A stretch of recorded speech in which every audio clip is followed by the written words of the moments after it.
Hi everyone, it's Ray with the education team from Swirlydoos Kit Club, and today I'm going to share with you, it's not a tutorial, but it's going to be the differences between distress ink and chalk ink. And I'm going to do a tag using just chalk ink on one and just distress ink on the other, and basically go over the different properties that each of them have.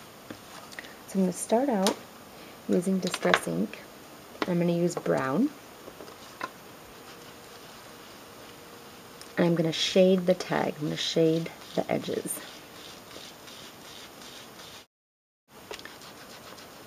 One of the great things about distress ink is that you can control how dark and how light you can put it onto your project. You can see on this tag, on the edges, it's a lot darker than on the inside. And I'm not really doing anything different. I'm not pressing any harder. It's just getting that line on the edge.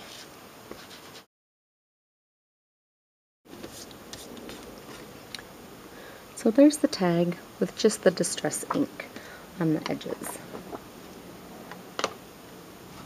And the thing with chalk ink is that I can't get that same shading on here. I definitely am not going to go that far into the tag. I'm just going to go around the edges. And because this has a graduated color on here from dark to light on the inside, if I wanted to replicate that with chalk ink, I could use two different colors. So first, I'm going to use the dry sand chalk ink, and I'm going to go about 1/4 of an inch all the way on the tag. So I'm going to make a deep line, and I'm doing that somewhat on purpose so that you can see it on the camera. I probably wouldn't go that far in if I were just making this and not videoing it.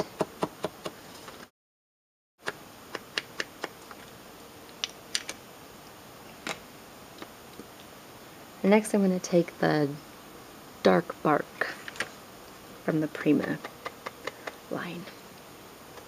And with this one, I'm really just going to go along the edges, just right there. I'm not going to go in as far as I did with that dry sand color. And that's going to give it that two-tone or somewhat graduated effect. Definitely not like the distress ink, but still a cool effect. So those are the different looks that you would get. This is the chalk ink and this is the distress ink. They're both really good. It just depends on what your personal preference is. You can get further in with this one. This one is a little more controlled and just on the edges. So the next way that you can use the inks is going over like embossing. I don't want to emboss, so it's not going to be exactly like that because I'm not going to have a resist, but I want to use a doily on my tag, so I'm going to cut this in half.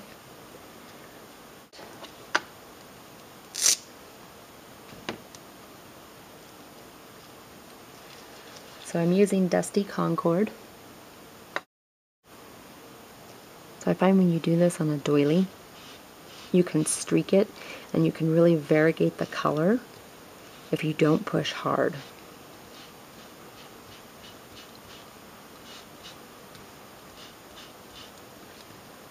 Okay, so I'll put that aside. And now I'll use the purple chalk ink. Now the thing about chalk inks too, which is somewhat different from distress ink, although sometimes you have this problem, is that the chalk inks can be really juicy. If you've had them for a while, they'll dry out a little bit and they're easier to use. But if you just get one and it's pretty juicy, you have to be really careful because you can really make a dark mark.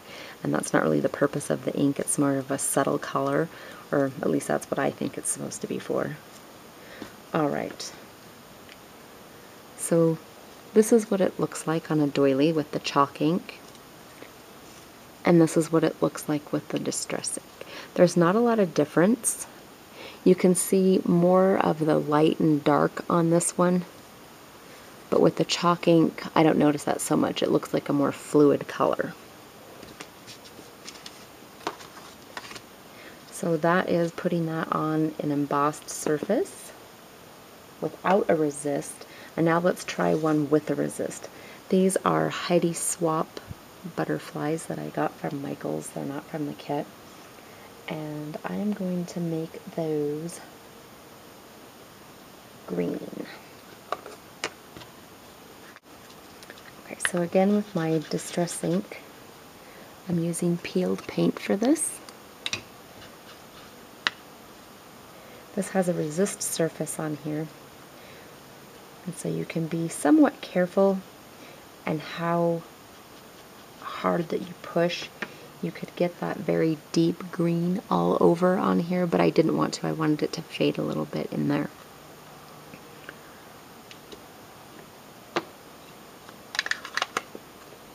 And the thing is I'm going to use green, and I'm using Olive Vine from the Prima line again, is that when you push it over onto the resist, it still covers that resist part somewhat. And what I do to eliminate that is I take a wet paper towel or a baby wipe or something, and I wipe it off. That way I can see the resist part. So there you go. This is the chalk ink, and that's just the Distress ink. And it's pretty much the same, except for the way that you apply it. It pretty much comes out the same way. So I also wanted to see the difference between the Distress ink and the chalk ink on some chipboard. So I've already painted this white, because I think most of us do that first so that we can get our intense color on there. And with the Distress ink, you can really build the coverage. Like, that's just a pretty good coat. And it looks pretty worn, but I could keep pressing this on here and really get it darker.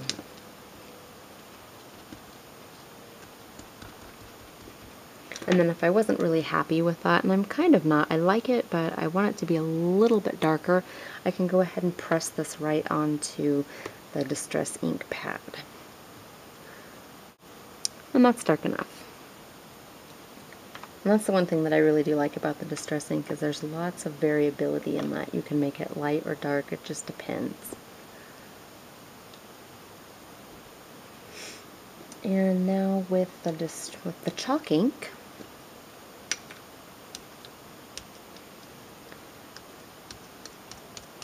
if you just dab it on there like that, you get that look. You can keep doing it and get it darker. So again, the chalk ink has the same sort of property as the Distress ink in that regard, is that you can go from lighter to darker depending on how much you want to put on there. So I have these two cute roses that are white, and I want to color them blue. So I have two colors that are slightly different. There's the Teal Damask from the Prima Chalk Edgers, and the Distress ink in Tumbled Glass. So I'm going to start with the Distress ink. I'm going to use some water. So I'm going to start with some Distress ink, and I'm going to rub it on my craft sheet. And you can't really see it there, but it's there. And I'm almost out of water, so I'm just going to use my fancy little container. Use this brush.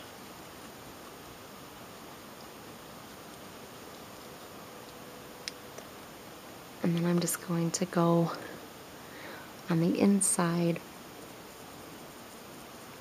and basically dry brush it in there. And that's what it looks like with the Distress ink. Now for the chalk edger, I think the best way to do this is to just rub the chalk edger, because it's still small enough to kind of get in there into each one of the tiny petals, which I don't really think you can do very well with the big Distress ink pad. And I like that, but the color's pretty intense on there, so I think I'm also going to use the brush again. Put it in some water.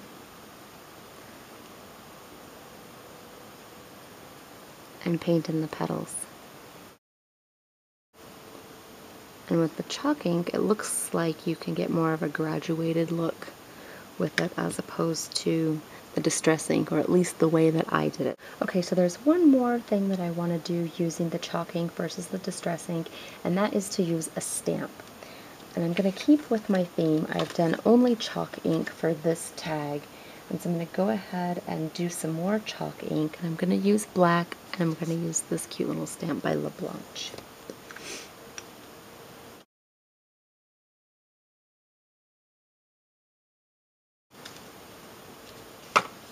And I'm going to use the same stamp, wiping it off with the Distress ink.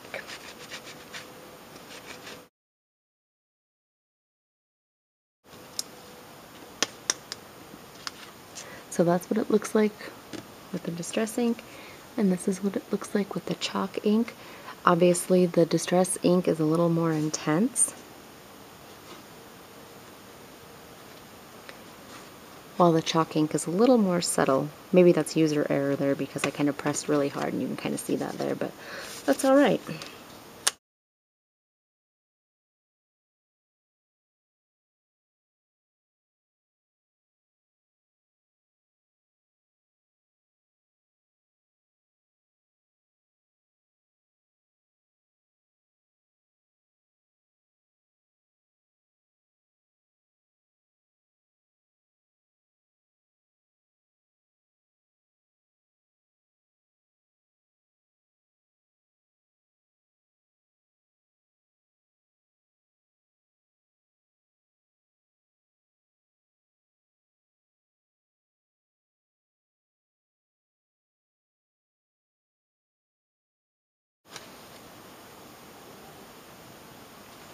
Okay, so I've finished. This is the one with the Distress ink, and this is the one with the chalk ink. Of course, I added some embellishments just to finish it up.